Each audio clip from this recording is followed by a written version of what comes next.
presentation is going to be a bit wider. So I'm not going to show only just examples, but I'm going to talk about in general what you said. So the vulnerability and also state-of-the-art strengthening. And I'm going also to mention something about possibility of using a monitoring system to monitor the structures. So can you see my presentation? Yes, yes. So this is the outline of the presentation. So I'm going mainly to talk, as I said, about the criteria for how evaluating the seismic vulnerability. This is also connected to what the first presenter showed. There are some procedures of how to approach this problem, how to tackle these problems.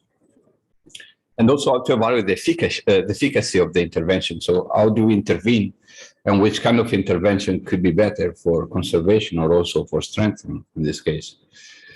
I'm going also to show how to evaluate the seismic vulnerability and eventually also the static integrity of the structure.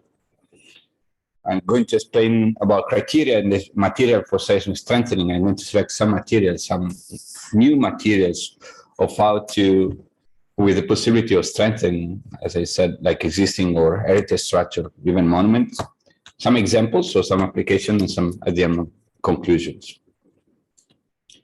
I'm going to give only some brief background because sometimes there is a lot of confusion about also the definitions of how can be defined an intervention.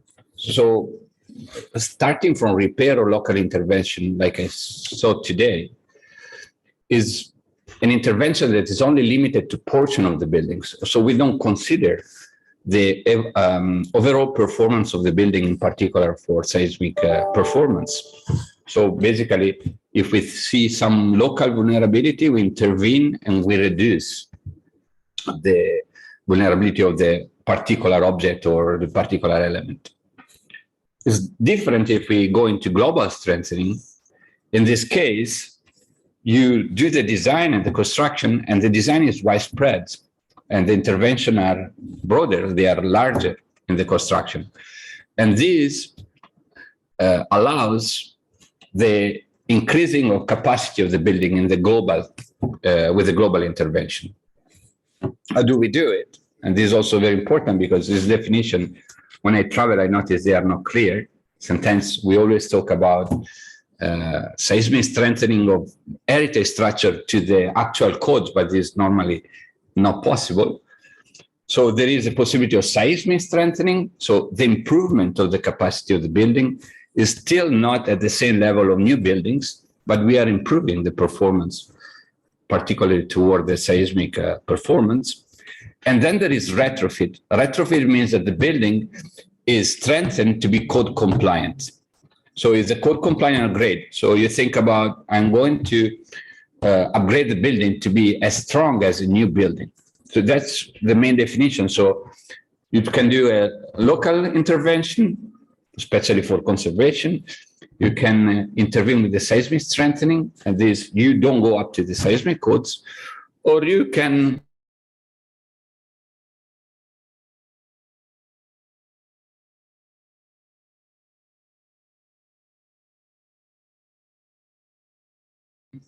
do something even more like intervention to local intervention or local repair, or sometimes we can do also seismic strengthening.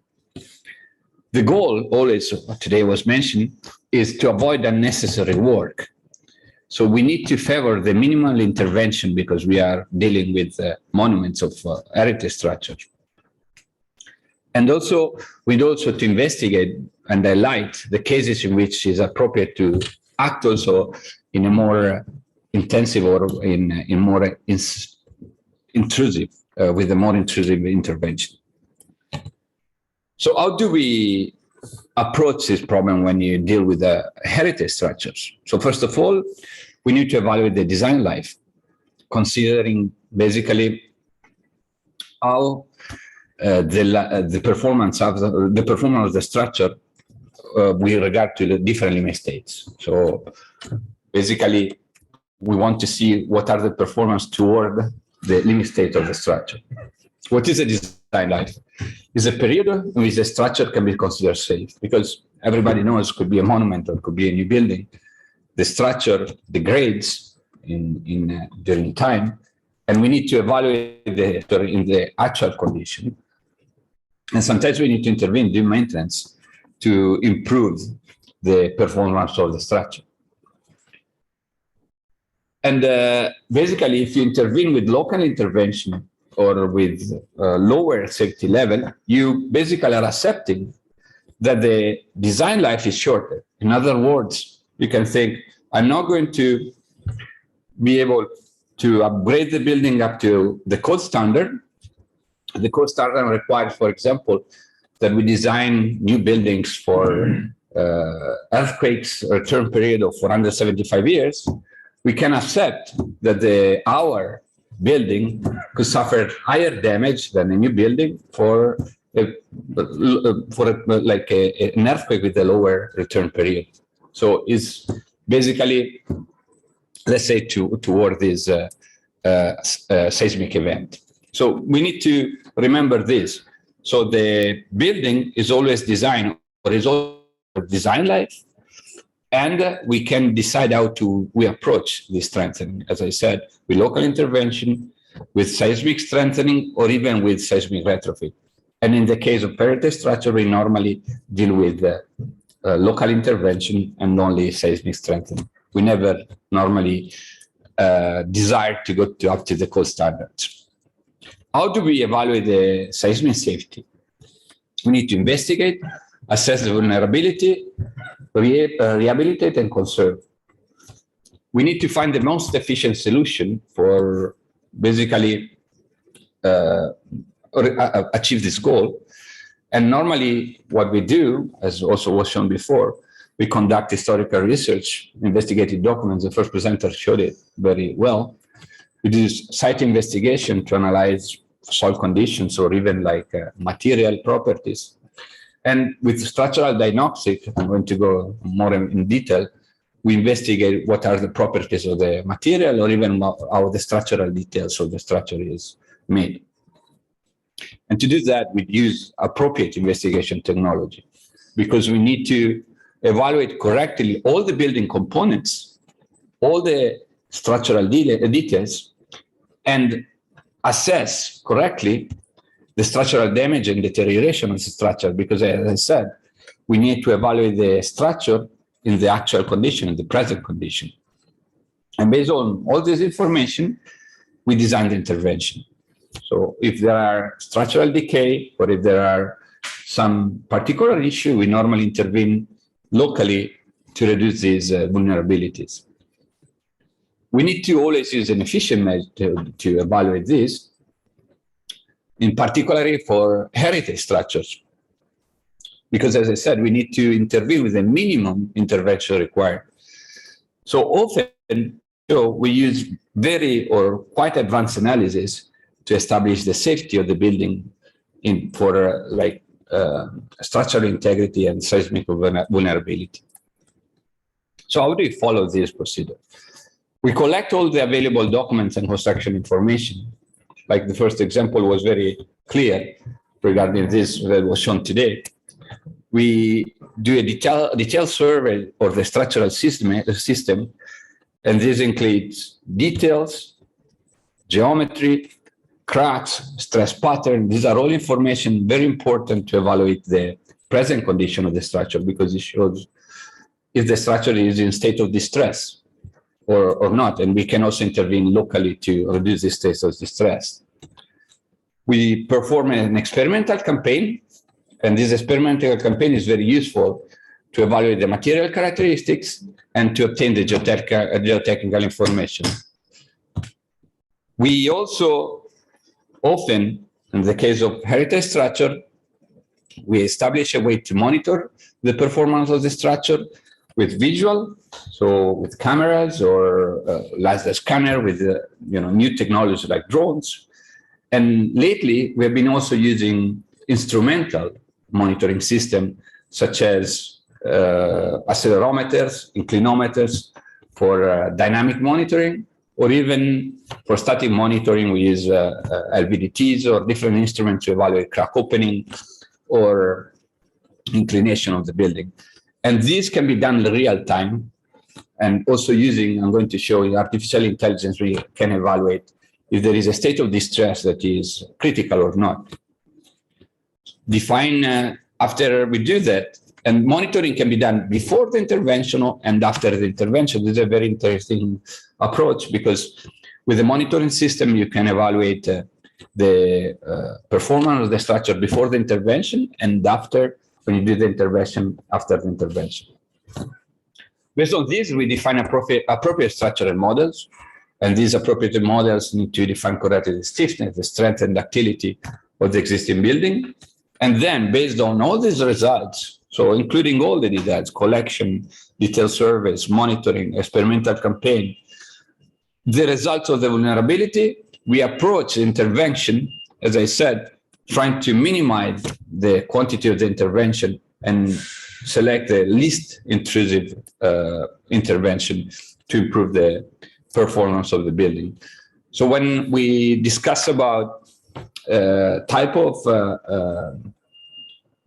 experimental campaign, depends on the type of structure, but goes from concrete core samples to steel strength, to using flat jacks to evaluate the masonry capacity strength, acoustic tests to evaluate the voids inside the walls, or often endoscopies investigation. So we investigate the stratigraphy of the building, and we evaluate also how the building is composed or if there are some issues inside the building.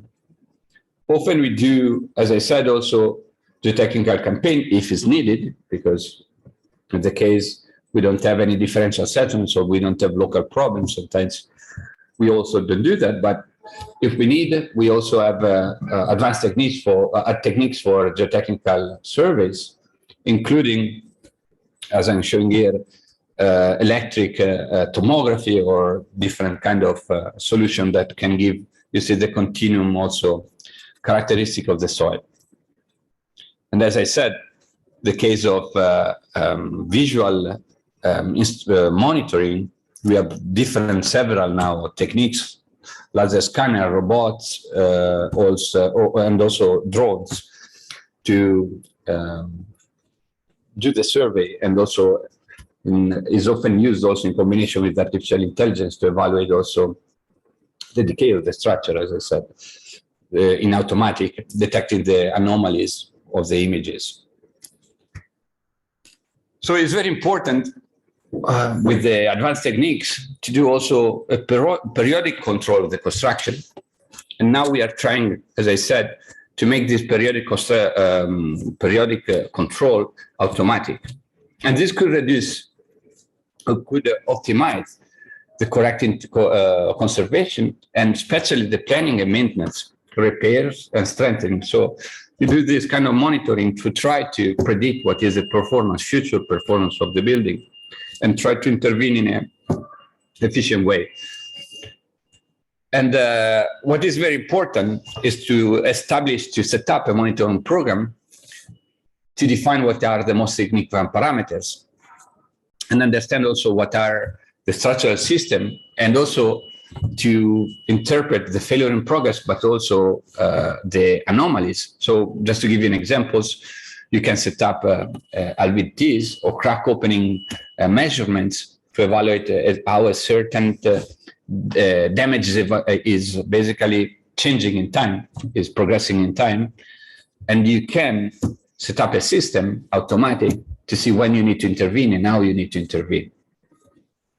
Visual monitoring, we talk about it, and this, as I said, can be combined with artificial intelligence also to establish directly what are the crack opening or how they progress, how the phenomena of decay change in automatic, and instrumental monitoring that, as I said, is very interesting new technology. We can measure the movement of cracks, or relative displacements, rotation of walls, structural frequencies, so how the frequency change due to decay, due to differential settlements, due to a change in the environment or the local conditions. So we basically set up a system, like, for example, in this case, with accelerometers or, as I said, inclinometers, so different conditions. We monitor them in continuous. You do the data selection of all the information, the data analysis, and all this information, the data selection, the data analysis, are made with artificial intelligence. This means that you are able to clean the information with the artificial intelligence to get rid of the noise, but also you can interpret with artificial intelligence the damage progression and the anomaly, how it changes in time. So that's very interesting, because basically it's like having sensors in your body, and this sensor can tell you if there are anomalies in time, and you can detect it directly from basically an office without going continuously to evaluate the situation of the building. And this, I think, is a very interesting approach for heritage buildings and also for monuments. And this, what I like, is also to combine with the heritage BIM information modeling. What is a BIM information modeling, especially for heritage structure? Is a 3D-dimensional parametric model that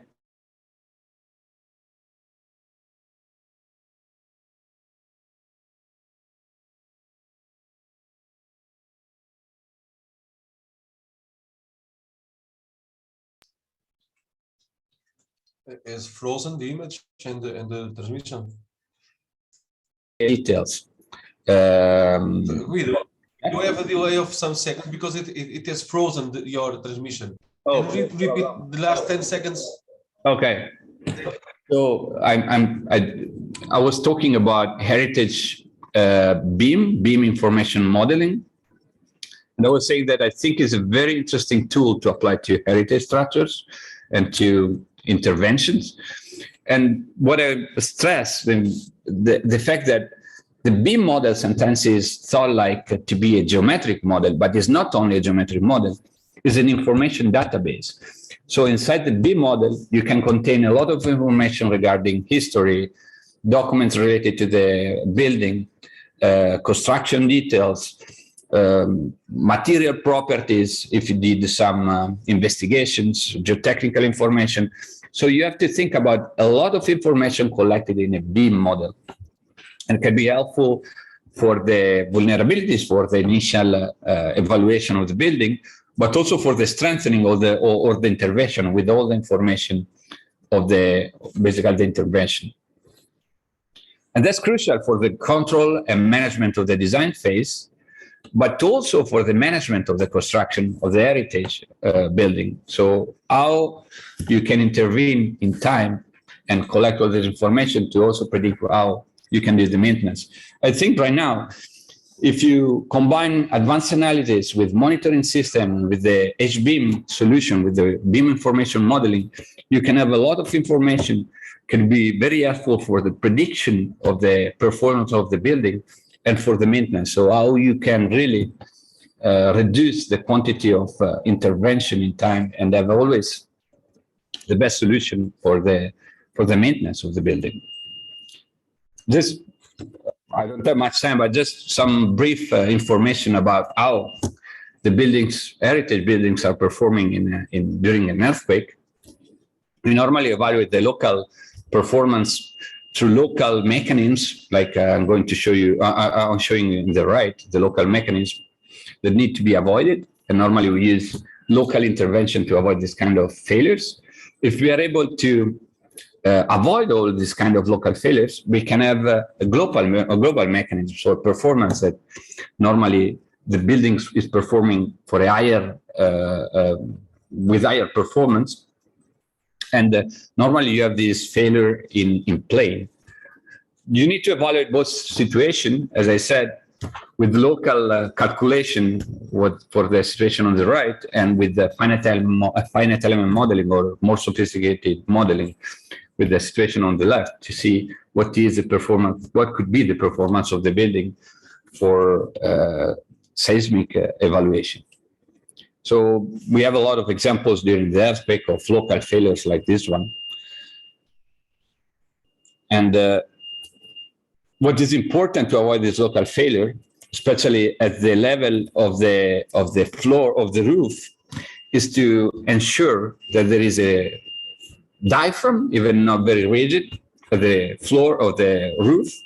This diaphragm needs to be connected correctly with the shear connections to the walls. We also normally to provide chords in compression and tension to act as a reinforcements for tension and compression of the building. Could be, I'm going to show you later briefly, also very light materials like wood or FRCM. I'm going to show you later. And then we also need to provide collectors to carry the seismic load in the direction of the seismic event. These are, if we are able to provide, to avoid the local failures, these are the failures that, or the damage we observe normally in buildings that are strengthened correctly. And they are, as you said, we don't have collapses normally if we are able to have a global mechanism. It's very rare.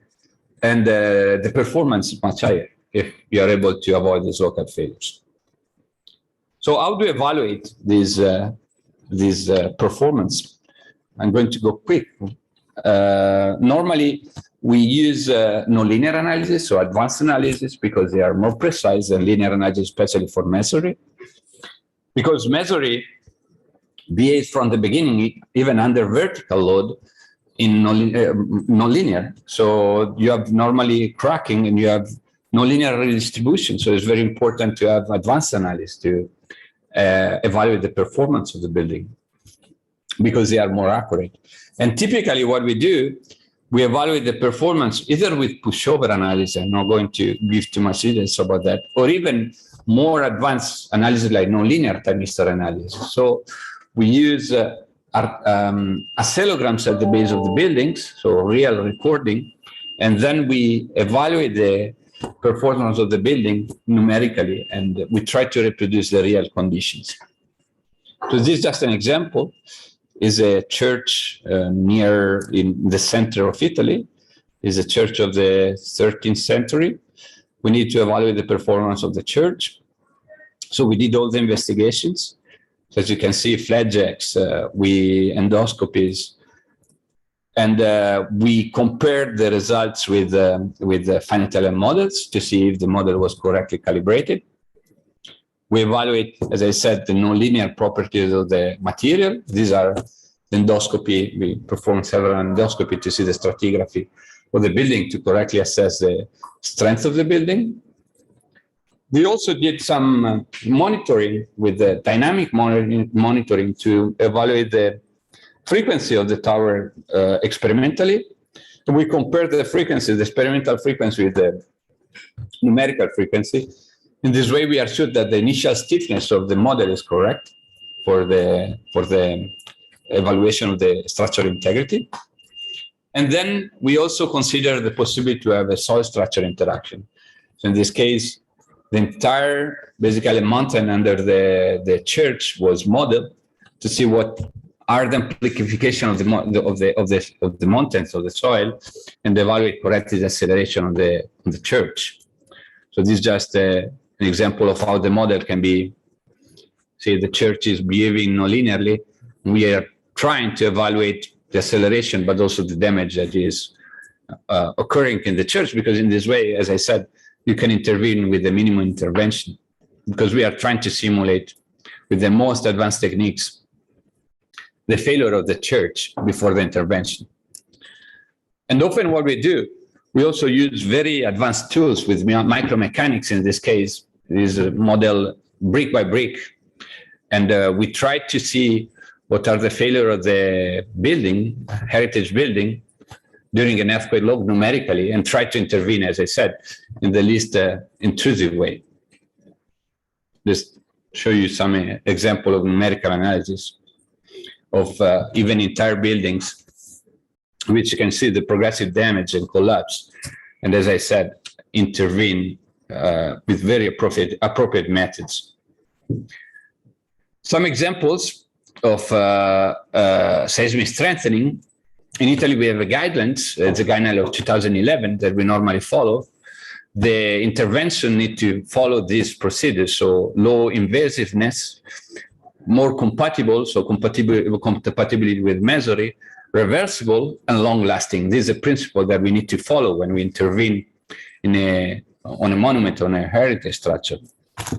So we try to intervene, as I said, first of all, avoiding local collapses. And this way is an example of FRCM. So they are composite materials, fibers that are glued with mortar. In this case, is lime mortar, but you can use also pozzolanic mortars to obtain the same results. And as you can see, you can avoid uptop failure with this kind of materials, or you can also provide chords at the upper level of the roof. This is a strengthening of a chord, you see, with layers of composite materials, so mortar fibers, and connected appropriately to the masonry. What's the advantage of this kind of chords? They have the same flexibility than the masonry, so they are not stiff, and they can basically perform much better during an earthquake. And they are completely compatible because you are using mortar to glue fibers. This is an example of masonry walls. Also, in this case, we use fibers, could be basalt or steel fiber, carbon fiber, and glue them at the top of the vault to increase the flexural strength and increase the capacity. You can increase the capacity of several times using this kind of techniques. This is another example also of these techniques using FRCM. And this is a barrel vault also strengthened with steel fiber strips and mortar, lime mortar. Another example, just quick. So normally what we do, we try, as I said, to decide which one is the best intervention. In this case, I'm going to show you some intervention could be was used also in the past. For example, external reinforced concrete, so glued to the walls. We don't use this kind of solution anymore in Italy for heritage structure or monuments. Sometimes we use injection with lime mortar, or we have very fluid mortar compatible with the masonry to give to fill the voids. But one of the most used technique recently in Italy is FRCM, that is our fiber reinforced mortar, composite mortar. So in this case, if we glue the mortar to the walls, we can increase, you see, the flexure capacity, shear capacity, but also the ductility, overall ductility of the structure. And this is also steel profiles, an old intervention that we used in the past. Just to give you some examples of this technique, these are some tests that we did in Barcelona. So as you can see, you have the walls, and you can strengthen the capacity out of plane and in plane of the walls using these strips. And this is just some numerical analysis to show you how they behave.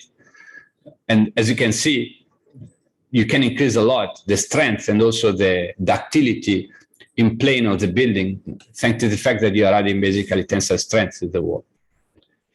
This is an example also of masonry, three-leaf masonry, where you connect the masonry, the three leaves, using connectors, and these connectors are made also of fibers, and they are connected with the wall with mortar. And this is an example also of wall strengthening in plane to increase the flexural shear capacity and also out of plane. There's another example of steel fiber reinforced lime mortar used in application in a historical building. And this is also another application of a building in L'Aquila, so in the center of Italy, where we strengthen the building using, in this case, advanced fiber reinforced concrete to guarantee the diaphragm behavior of the building. This is a typical example where you can add the fiber reinforced at the external part without changing the stiffness of the building, but avoiding the out of plane collapse of the building, just with simple strips that are basically surrounding the building. And as I already said, the target is always to increase the ductility and the strength of the performance of the masonry, especially in plane. So just like some example, and I have really 3 minutes left of application of the H-beam and monitoring system. The building that we evaluated this year, a couple of years ago, now I don't remember. Anyway, using the heritage beam model. And as I told you, it's a collection of information that you are adding to the database. So you don't have only the geometry as information, like a lot of people think, but you are adding a lot of information regarding state of degradation, detailed information, as I said, like regarding the aging of the building, degradation, photos, information. They are all collected in the same documentation. Like, as you can see now, you also added the test that we did. So you have this database with all this interesting information, particularly for maintenance. So every strengthening that we did in the building was added to the beam information modeling. So we start with the model, and then you basically add all the information that you want. These are just examples. So basically beam information modeling applied to heritage structure with all the information collected in the same model. Another one example where the target was to go to even maintenance level using the beam model, including not only the structure, but the architectural information, but as well the MEP, the electrical and plumbing. So as you can see, basically all the information are collected in the 3D model. That is a database of information very useful for maintenance and for eventually intervening in the future.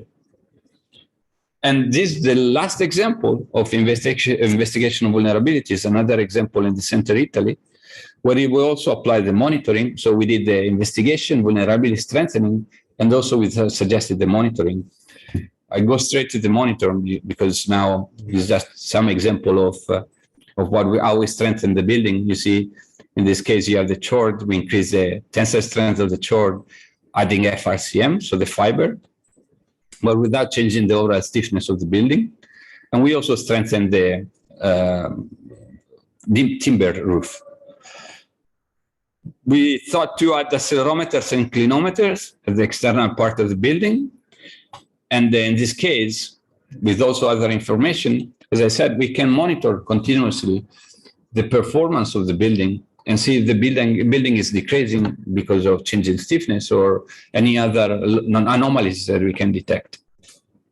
So the data acquisition is done like that.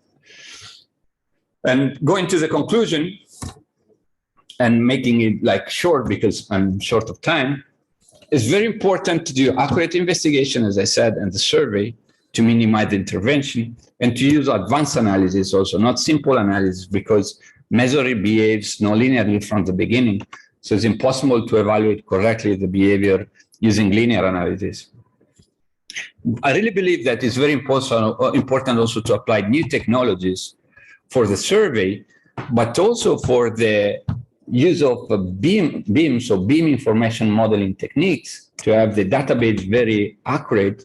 So this also allows to have a very good planning for maintenance. And I think is also encouraged to use monitoring system to see if we are able to predict the maintenance, predict the performance of the building for the future, and detect also how are the present performance of the building.